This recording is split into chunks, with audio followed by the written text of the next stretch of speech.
England and New Zealand, folks, 33 points to 19. Pretty deserved winners, England. 4 tries to 3. Scrummed it pretty well. Kicked the ball, and the All Blacks, I don't know if we struggled that much with the high ball. Maybe not as much as I expected, but they certainly brought the high ball game. New Zealand did a fair bit of kicking as well. A lot of long kicks, but second half and 25 unanswered points.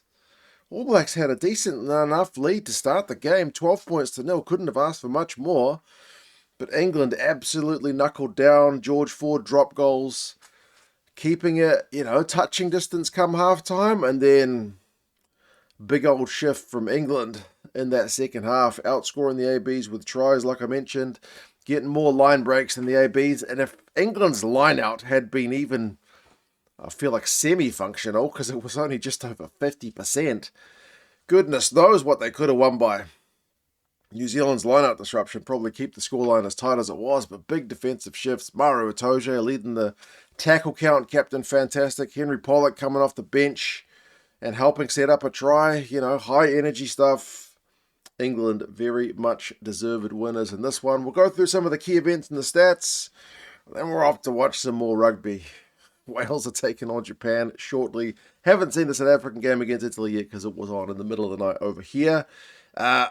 Game starts and it's that high ball game, man. That's what I feared going into this one, with New Zealand struggling under the high ball, with Steward and Roebuck and George Ford and Alex Mitchell all being selected. Very good suppliers and very good chasers of high balls, but it's Steward with one for himself. Chip over the top, gathers it himself. Very dangerous early. I thought George Ford, from that attacking position, kind of putting a dink through, was actually a bit of a let-off for the ABs because nothing really came of that kick. I thought it was kind of wasted opportunity number one from England because they had a lot of possession and territory. And then if Sam Underhill had been able to find Lawrence with a kind of one-handed pass deep in the All Blacks 22, it was potentially try time not long later. So England with a heap of pressure to start things. Two real kind of decent chances missed, I felt. And then the All Blacks started disrupting line-out time. Starting disrupted the breakdown a little bit, like Josh Lord with a nice line-out steal. Savea with a win at the breakdown meant it kind of settled things down, I felt like, because the All Blacks had been under the pump early. And then we got our first try. That man, Lester Fainga'anuku, had a couple of carries, one to finish it from close range, one kind of longer range one in the build-up. He was driven over by his prop, Fletcher Newell, from close range. So, yeah, and it started with England losing a line-out. So, directly punished ABs. It was Scotty Barrett disrupting that one, which caused the knock-on scrum. And then, All Blacks able to attack. So, a missed conversion, but 5 points to 0. I thought that was pretty decent value for the ABs, seeing as we had defended early, caused England to miss a few chances, then essentially taken the first one of our own.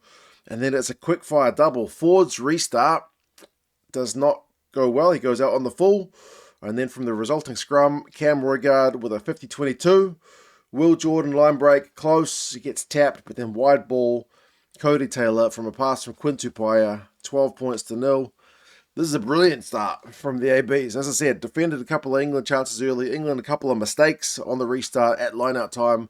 All Blacks have punished those mistakes and gone up to a 12 points to 0 lead. But that's the end of our scoring until Will Jordan goes over on 65 minutes. And England, in the meantime, will run in 25 unanswered points. Feyi-Waboso was looking dangerous. He didn't get himself on the scoreboard, but he got himself a line break on 22 minutes. He felt like he needed someone to pass it to, but he'd just outrun his support, and then England were held up from the next phase. So that's 3 really kind of golden chances that England quite haven't been able to convert on, but it didn't matter because they did get it a couple of minutes later. They had a scrum in New Zealand's 22, Mitchell to Ford, and then that man, Ollie Lawrence, is just able to bust a couple of New Zealand tackles, and I feel like the fact that he busts tackles here helps draw in New Zealand defenders for a try much later on in the piece because so worried were they about him. But he bumps off Leroy Carter, who's not in a good position, and Bodie Barrett can't stop him either. So try time, misconversion, but 12 points to 5. So it's a pretty good way to reply from England, having been, as I said, down 12 points and having missed a few chances. And both sides lost some key players. Freddie Steward goes off for an HIA, doesn't pass it, so Marcus Smith has to play the majority of the game at fullback, which certainly didn't help England's plans with the 6-2 bench and, the potential for Steward to chase high balls all day. But Smith, to his credit, not long later has to stop a Leroy Carter line break, which he does pretty well. And, the All Blacks lost Cam Roigard a bit later as well, which obviously didn't help because he is our premier halfback by quite some distance. But either way, Marcus Smith comes on. All Blacks mistouch from a couple of penalties. I do feel, they're simple things, but they're attacking platforms that you're just letting slip. Like the English may have been losing lineouts, but you don't even get the lineout chance if you mistouch. So that was a real let-off, especially when you consider the All Blacks had scored from kind of set play earlier. So twice they missed touch. And then twice George Ford kicks drop goals at the end of the first half. After a few big carries from his forwards on 37 minutes, they're down in the red zone. Ford opts for the droppy to make it 8 points to 12. And then another one not too long later, which started with Roebuck winning a high ball. So they were getting some pay in that area. Feyi-Waboso with a big line break on the left wing again, gets them the territory. And George Ford capitalises on it, getting points from red zone entry. So 12 points to 11 at half time. It's a cracking comeback from England, having, as I said, been down 12 points to 0. Possession and territory stats are remarkably even. Territory 50-50, possessions 51-49, so nothing in it between these sides. Kicks from hand, it is 22-18, which is a lot for a half. I think that's more than the entire All Blacks Scotland game last week, and we're only one half in. England largely high balls and New Zealand largely kicking long. So both sides with a pretty clear kicking strategy for the majority. And the line breaks, though, was 7-4 to England. 7-4. That's worrying from a New Zealand perspective. Penalty count, though, is remarkably low. Second half starts with a classic. Classic New Zealand. A silly penalty conceded with Codie Taylor playing Marcus Smith on the ground, causing him to knock it on, but it's a cynical play and gets himself yellow carded. I don't think we'd conceded any penalties up until that point. There had been one earlier in the first half, but they'd kind of reversed it. So it's kind of a 0 to 100 one. It wasn't like the repeated infringements, but you can't do cynical stuff on the ground. If they spot it, you're going to get yourself in trouble. So it is. And then England punish straight away. It's the Underhill try. It's really early on the second half, and it gives England the lead. They go for touch from the penalty. It's line-out time. This time they're able to win the damn thing at line-out time. Phases. Mitchell went short. It's a couple of weeks in a row. Mitchell has almost blown an opportunity for his team, but he might not have been short because the replay looked like he might have been over. They might have gone back and looking at it more carefully if they hadn't scored. It doesn't matter because Underhill goes over anyway. 18 points to 12. England are in front. This is quite a comeback. Roigard, as I said, going off in the second half doesn't help the ABs. And then, New Zealand start conceding penalties at scrum time, which is a concerning one because we got some big boppers. But scrum time, you feel like certainly in the second half in particular, did go England's way. And then they did have a try. TMO'd. Otherwise, it was looking really hairy for New Zealand. Roebuck and Earl combining, stripped by Beauden Barrett. Looked like George Ford had gone over for a try, but they TMO it and they find there's a offside at line-out time, which is a real get-out-of-jail free card for the ABs there. So it still remains the same scoreline, but England have still got, they're in the ascendancy. Ford with a nice 50-22 line-out play again, and maybe my favourite try of the game is the Dingwall one. It is, as I said, you feel like the seed is planted in the first half with Ollie Lawrence. Like he draws in New Zealand defenders, so Dingwall basically has a straight run through from that line-out play over. Yeah, All Blacks defences are kind of 6s and 7s for that one. So 25-12, it is starting to look pretty worrying from a New Zealand perspective. We did have a chance on 58 minutes, which I was shaking my head at because it's down in England's 22. It's our first chance in a wee while. there's nothing, like we're not close enough to go the 5 metre tap. We've got a decent enough maul. I feel like go for touch, get 5 metres out. Maybe because they didn't back themselves after missing touch earlier. But they go for a tap, which I feel like is too far out to be going for a tap, and it's like 2 phases before losing the ball.